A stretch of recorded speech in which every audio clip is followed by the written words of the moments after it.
Hello, hello, hello. Let's have some little desserts. Orange jelly, big cheesecake, and chocolate cake.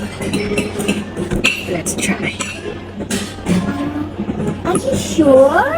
Are you sure? Ito yung chocolate cake nila.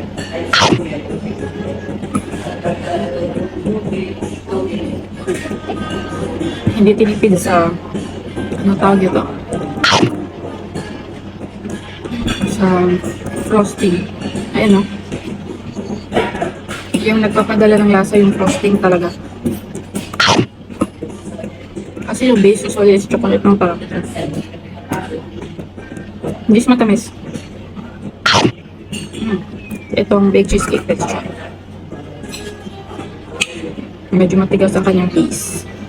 Meron siyang strawberry sauce.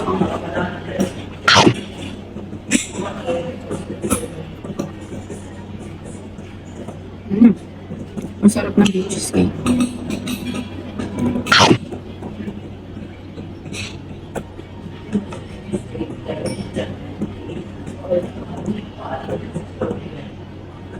It melts in your mouth. Itong orange jelly, meron siyang pineapple, peaches, cherry, and then meron siyang konting orange.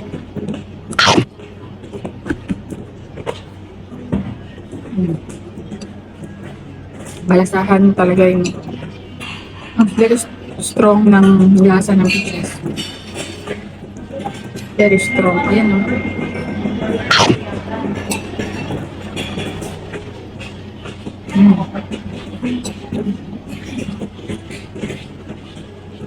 Let's try to rate. Cake, for me, it's 9. Big cheesecake, it's 10. Itong orange jelly, it's 8. Pero masarap ha, in fairness.